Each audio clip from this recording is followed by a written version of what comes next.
I've been shooting film for about 8 years now, and looking back, there are 3 big mistakes that held me back for a lot longer than they should have. And number 1 isn't not buying a Mamiya 7 10 years ago, as much as I wish I'd picked one up when they weren't the price of a second-hand car. These are beliefs and ways of thinking that really messed with my funk. And if you're not careful, they'll mess with your funk too. When I first started shooting film, I didn't really know anything about any of the cameras or any of the lenses. And I was given a Nikon FM and a 50mm lens. I pretty much learned on this fairly basic combo, but after a few years, I was looking for something better.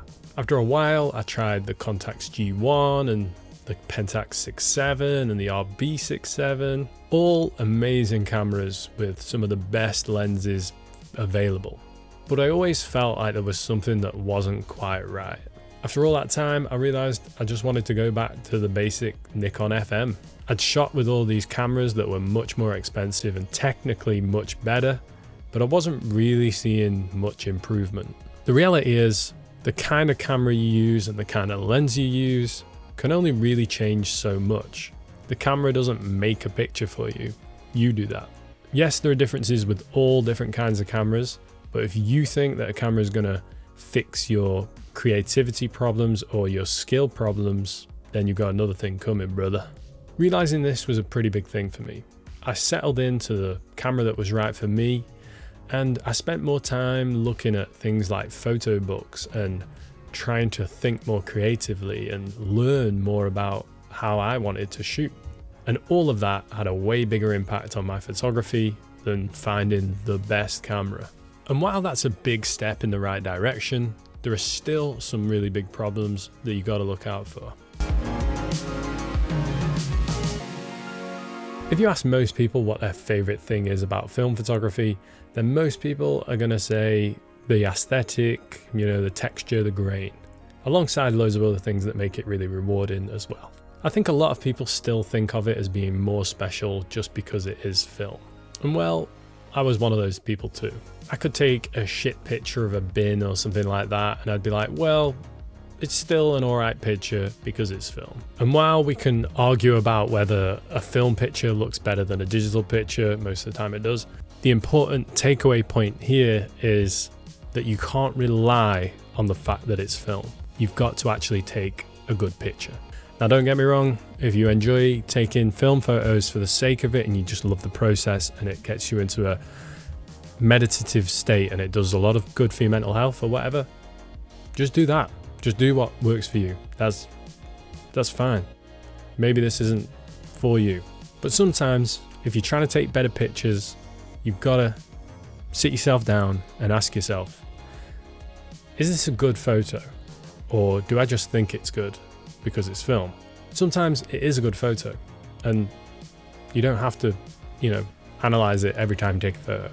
But what I'm saying is, if you're just relying on the fact that you're shooting film and thinking it's better because it's film, you're wrong. Don't allow yourself to be lazy and rely on the fact that it's film. The fact that it's film adds to the aesthetic and it adds to a whole other load of different things as well, and it's enjoyable and I love it. But if you just keep relying on the fact that you're shooting film and thinking, it's good because it's film, you're not doing yourself justice. This last one is as important as the rest, and it took me the longest time to do.